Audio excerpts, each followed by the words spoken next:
जय हिंद। आप सभी का हमारे YouTube चैनल पर बहुत बहुत स्वागत है। हमारे 15 प्रश्नों की श्रृंखला लगातार चल रही है और 15 प्रश्नों की श्रृंखला में सभी महत्वपूर्ण प्रश्न शामिल किए जा रहे हैं। और अभी तक हमारे जो है आदिकाल के प्रश्न जो थे वो कंप्लीट हो गए। हमारा भक्ति काल चल रहा है और भक्ति काल के जब महत्वपूर्ण प्रश्न जो है हो जाएंगे फिर हम रीति काल की तरफ चलेंगे। तो अभी हमारे भक्ति काल के प्रश्न जो है शामिल किए जा रहे हैं। तो चलिए देखते हैं आज की क्लास में 15 प्रश्नों में भक्ति काल के कौन कौन से प्रश्न हैं। तो देखते हैं, इसमें हमारा पहला प्रश्न है कि मदनाष्टक किसकी रचना है। तो मदनाष्टक किसकी रचना है? रहीम की, कबीर की, तुलसीदास की कि सुंदरदास की? तो जो मदनाष्टक है वो रहीम की रचना है और ये मदनाष्टक जो है ये किसमें है? खड़ी बोली में है। किसमें है? खड़ी बोली में है। खड़ी बोली लिखी हुई रचना है। और रहीम के और भी रचनाएं हैं, जैसे बरवे नायिका भेद, बरवे नायिका भेद है और इनकी बरवे नायिका भेद है, मदनाष्टक है और खेत कौतुकम है। क्या है? खेत कौतुकम। ये एग्जाम में पूछे हुए प्रश्न हैं सभी। खेत कौतुकम तो महत्वपूर्ण प्रश्न है। मदनाष्टक भी पूछा हुआ प्रश्न है, बरवे नायिका भेद भी पूछा हुआ प्रश्न है और खेत कौतुकम भी पूछा हुआ प्रश्न है। तो अगर परीक्षा की दृष्टि से देखा जाए तो इनकी जो है रहीम दास की ये 3 रचनाएं सबसे महत्वपूर्ण है। मदनाष्टक, बरवे नायिका भेद, खेत कौतुकम और इनकी एक रचना और है नगर शोभा। कौन सी? नगर शोभा। ये इनकी महत्वपूर्ण रचनाएं हैं रहीम दास की। कबीर की आप सभी जानते हैं, कबीर की बीजक है। तुलसीदास की भी आपको पता है कि कवितावली, गीतावली, रामचरितमानस और बरवे रामायण, रामलला, नहछू, इस तरह से इनकी महत्वपूर्ण जो है रचनाएं हैं। सुंदरदास की देखा जाए तो सुंदरदास की भी ज्ञान समुद्र है और सुंदर विलास है, जो कि सबसे महत्वपूर्ण रचना है सुंदरदास की। तो इस तरह से अगर हम देखें तो मदनाष्टक जो है रहीम की रचना है और रहीम की जो है बरवे नायिका भेद, खेत कौतुकम, नगर शोभा, ये इनकी महत्वपूर्ण रचनाएं हैं। दूसरे प्रश्न की तरफ चलते हैं। तो दूसरा प्रश्न है अष्टछाप पर किस संप्रदाय का प्रभाव है। ये भी प्रश्न बहुत ही महत्वपूर्ण है और एग्जाम में आने की इसकी बहुत संभावना है कि अष्टछाप पर कौन से संप्रदाय का प्रभाव है। स्मार्त संप्रदाय, रुद्र संप्रदाय की, संकादी संप्रदाय की, रामावत संप्रदाय। तो अष्टछाप पर जो है रुद्र संप्रदाय का असर है। किसका? रुद्र संप्रदाय। और अगर देखा जाए तो जो रुद्र संप्रदाय है ये किसका है? विष्णु स्वामी का।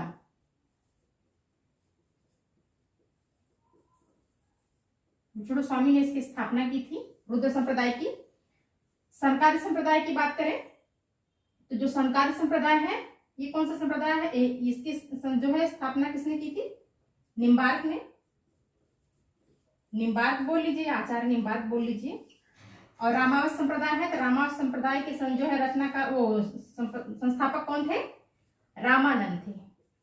रामानंद थे। इस प्रकार से जो स्मार्त संप्रदाय के कौन थे? शंकराचार्य। शंकराचार्य और रुद्र संप्रदाय के विष्णु स्वामी, संकादी संप्रदाय के निम्बार्क और रामावत संप्रदाय के रामानंद थे। तो अष्टछाप पे किस संप्रदाय का प्रभाव था? रुद्र संप्रदाय का प्रभाव था। 2 प्रश्न कंप्लीट हुए। तीसरे प्रश्न को देखते हैं। हमारा तीसरा प्रश्न है निम्न में से कौन विट्ठल नाथ के शिष्य हैं? चतुर्भुज दास, परमानंद दास, सूरदास की कुंभन दास? तो जो विट्ठल नाथ के शिष्य हैं वो चतुर्भुज दास हैं। विट्ठल नाथ के शिष्य में चतुर्भुज दास हो गए, छीत स्वामी हो गए, गोविंद स्वामी हो गए और नंददास। ये 4 जो है विट्ठल नाथ के शिष्य थे।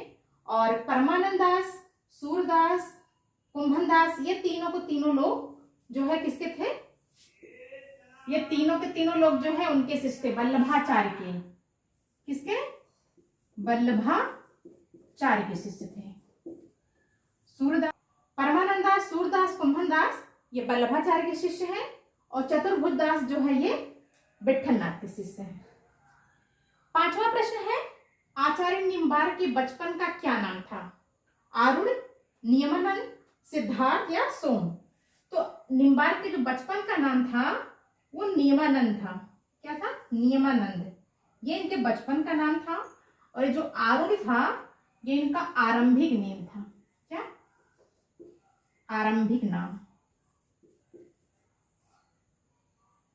मतलब शुरुआत में इनके बचपन का नाम क्या था? नीमानंद था। जब छोटे थे तो इनको नीमानंद के नाम से बुलाया जाता था। जब ये थोड़े से बड़े हुए तो इनको आरुणि नाम से बुलाया जाने लगा और बाद में इनका नाम क्या हो गया?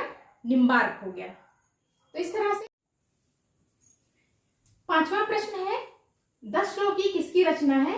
कुंभनदास की, सूरदास की, निम्बार्क की कि नंददास की? तो जो 10 श्लोकी है ये निम्बार्क की रचना है। तीसरा वाला जो ऑप्शन है वो सही होता है कि 10 श्लोकी निम्बार्क की रचना है। 6वां प्रश्न है कि केलीमाल किसकी रचना है? सुंदरदास, स्वामी हरिदास, रैदास कि सूरदास? तो जो केलीमाल है ये परीक्षाओं में पूछा हुआ प्रश्न है।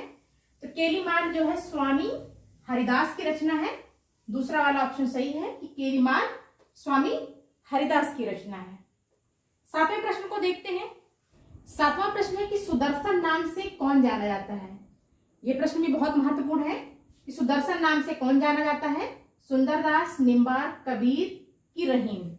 तो सुदर्शन नाम से निम्बार्क जाने जाते हैं और इनको सुदर्शन नाम इसलिए दिया गया क्योंकि निम्बार्क जो थे, कहा जाता है कुछ विद्वानों के मत के अनुसार ये है कि ये बहुत ही सुंदर थे, इसलिए जो है इनको सुदर्शन उपनाम दिया गया था।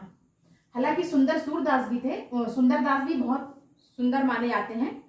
कि कहा जाता है कि जितने भी भक्ति काल के कवि थे उसमें जो सुंदरदास थे वो सबसे ज्यादा पढ़े लिखे और सबसे ज्यादा सुंदर भी थे। और निम्बार्क जो थे, निम्बार्क जो, पर इनको कोई उपनाम नहीं दिया गया सुंदरदास को, लेकिन निम्बार्क जो थे इनको जिनकी सुंदरता के कारण जो है कुछ विद्वानों ने इनको सुदर्शन नाम से मतलब संबोधित किया या सुदर्शन उपनाम इनको दिया। 8वां प्रश्न है कि प्रमुख अष्टछाप के कवि उपनाम से कौन जाना जाता है? प्रमुख अष्टछाप के कवि उपनाम से कौन जाना जाता है? नंददास, कुंभनदास, सूरदास या क्षेत्र स्वामी? तो जो प्रमुख अष्टछाप के कवि हैं वो कौन कहे जाते हैं? सूरदास कहे जाते हैं। और कहने का एक रीजन भी है क्योंकि सूरदास जो थे वो अष्टछाप कवियों में क्या थे? सर्वश्रेष्ठ थे। कौन थे? सर्वश्रेष्ठ थे। और इनके जो है 2 उपनाम हैं। कौन कौन से? ये सर्वश्रेष्ठ थे और 2 उपनाम थे। पहला क्या? पहला है प्रमुख अष्टछाप के कवि, इनका पहला उपनाम है। और दूसरा क्या था? दूसरा है वात्सल्य रस के सम्राट, रस के सम्राट कहे जाते हैं। नंददास जो थे वो कौन थे? छोटे कवि के नाम से जाने जाते हैं। और जो कुंभनदास थे ये बड़े कवि के नाम से जाने जाते हैं। मतलब नंददास जो थे छोटे कवि थे अष्टछाप कवियों में, कुंभनदास सबसे बड़े कवि थे अष्टछाप कवियों में, सूरदास जो थे वो सबसे सर्वश्रेष्ठ कवि थे।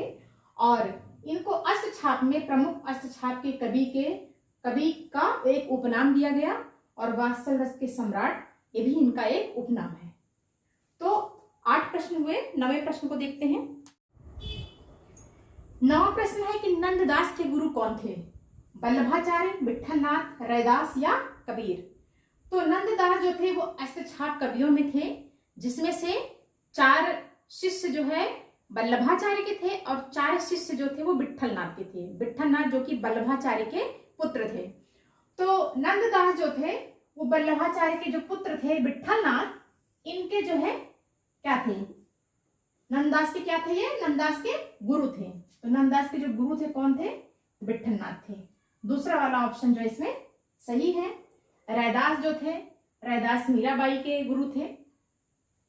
10वां प्रश्न है कि सूरदास के गुरु कौन थे? विठलनाथ, वल्लभाचार्य, निम्बार्क या तुलसीदास? तो जो सूरदास थे तो सूरदास के जो गुरु थे वो वल्लभाचार्य थे जिन्होंने अष्टछाप की स्थापना की थी। तो दूसरा वाला ऑप्शन इसमें सही है। अभी आपने देखा विठलनाथ जो थे वो नंददास के गुरु हैं। नंददास, गोविंद स्वामी और छीत स्वामी, इन सब के जो है गुरु कौन थे? वो विठलनाथ थे। और वल्लभाचार्य जो थे वो सूरदास के गुरु थे। तो 10 प्रश्न कंप्लीट हो गए। 11वें प्रश्न को देखते हैं। 11वां प्रश्न है कि किस कवि को जड़िया विशेषण से विभूषित किया गया। और ये वाला जो प्रश्न है ये यूजीसी में पूछा हुआ प्रश्न है। यूजीसी में आया हुआ प्रश्न है कि किस कवि को जड़िया विशेषण से विभूषित किया गया। सूरदास, नंददास, गोविंद स्वामी की छित स्वामी। तो जड़िया विशेषण से नंददास को विभूषित किया गया। और किसने विभूषित किया था? रामचंद्र शुक्ल ने। रामचंद्र शुक्ल ने कहा था। क्या कहा था? और कवि गड़िया, नंददास जड़िया। तो जड़िया विशेषण से रामचंद्र शुक्ल ने नंददास को विभूषित किया था। 12वां प्रश्न है कि सुदामा चरित किसकी रचना है? नंददास की, सूरदास की, रहीम की या कबीर की? तो जो सुदामा चरित है ये नंददास की रचना है। पहला वाला ऑप्शन इसमें सही है। और जो सुदामा चरित है ये नंददास की भी है और किसकी है? नरोत्तम दास की। नरोत्तम दास की भी रचना है। इनकी जो प्रमुख रचनाएं हैं, 2 सबसे ज्यादा प्रमुख हैं जो परीक्षाओं में आती हैं। पहला है ध्रुव चरित और दूसरा क्या है? सुदामा चरित। सुदामा चरित। तो अगर आपको ऑप्शन में नरोत्तम दास दे दिया, सुदामा चरित किसकी रचना है, ये क्वेश्चन पूछ कर अगर ऑप्शन नरोत्तम दास देता है तो आप नरोत्तम दास को लगाएंगे। और अगर नंद दास को देता है तो आप नंददास को लगाएंगे। तो 12 प्रश्न कंप्लीट हुए। 13वें प्रश्न को देखते हैं। 13वां प्रश्न है संतन को कहा सीकरी सो काम, आवत जात पनहिया टूटे, बिसर गयो हरिनाम। ये किसकी जो है प्रसिद्ध पंक्ति है, ये पूछा हुआ है कि संतन को कहा सीकरी सो काम, आवत जात पनहिया टूटी, बिसर गयो हरिनाम। सूरदास की है कि कुंभन दास की है, कबीर की है कि रहीम की है? तो ये जो पंक्ति है ये परीक्षा में पूछी हुई पंक्ति है और ये कुंभन दास की बहुत ही प्रसिद्ध पंक्ति है। दूसरा वाला जो ऑप्शन है वो सही है इसमें। और ऐसा कहा जाता है कि एक बार अकबर के दरबार में किसी कवि ने इस पंक्ति को सुनाया था, तो अकबर ने इस पंक्ति के रचनाकार के मुंह से इस पंक्ति को सुननी चाहिए। तो उन्होंने कुंभन दास को अपने दरबार में आने का बुलावा भेजा। तो कुंभन दास जो है वहां जाना नहीं चाहते थे, बिना मन के वहां गए थे। तो जाते समय उन्होंने ये वाक्य बोला था कि संतन को कहा सीकरी सो काम, आवत जात पनहिया टूटी, बिसर गयो हरिनाम। तो इसलिए ये कुंभन दास की बहुत ही प्रसिद्ध पंक्ति है और परीक्षा की दृष्टि से वेरी इंपॉर्टेंट क्वेश्चन है। 14वां प्रश्न है कि और कवि गड़िया, नंददास जड़िया। नंददास को किसने कहा? ये भी बहुत ही इंपॉर्टेंट प्रश्न है और परीक्षा में पूछा हुआ प्रश्न है कि और कवि गड़िया, नंददास जड़िया, नंददास को किसने कहा? तो ये जो है नंददास को रामचंद्र शुक्ल ने कहा था कि और कवि गड़िया और नंददास जड़िया। मतलब और भी कवि हैं तो वो अपने शब्दों का चयन दूसरों से, मतलब दूसरों को देखकर कॉपी करते थे, लेकिन ये जो है नंददास जो थे वो अपने रचना में अपने जो शब्दों का चयन करते थे तो वो जो है खुद अपने अनुसार अपने माध्यम से करते थे। इसलिए जो है रामचंद्र शुक्ल ने इनको कहा कि और कवि गड़िया और नंददास जड़िया। तो 14 प्रश्न हो गए। 15 और आखिरी प्रश्न को देखते हैं। 15वां और आखिरी प्रश्न है कि जुगमान चरित किसकी रचना है? वल्लभाचार्य की कि नंददास की कि कृष्णदास की या नंददास की? 2 बार नंददास हो गए हैं।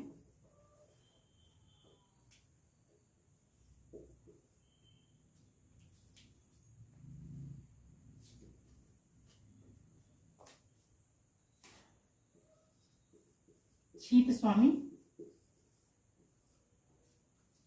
तो जुगमान जो चरित है वो किसकी रचना है? वल्लभाचार्य की, नंददास की, कृष्णदास की या छित स्वामी की? तो जो जुगमान चरित है ये कृष्णदास की रचना है और ये टीजीटी 2003 में पूछा हुआ प्रश्न है। तो इस तरह से जो है 15 प्रश्नों की जो श्रृंखला है यही समाप्त होती है। और वीडियो आपको कैसा लगा आप कमेंट में जरूर बताइएगा। और अगर हमारे चैनल पर पहली बार हैं तो प्लीज चैनल को सब्सक्राइब करिएगा। मैं बार बार आपसे बोलती हूँ कि आपका सब्सक्रिप्शन और आपका कमेंट ही हमारा मोटिवेशन होता है। तो आशा करती हूँ कि आपको हमारा वीडियो पसंद आया होगा और अगर वीडियो पसंद आया होगा तो वीडियो को लाइक भी करिएगा।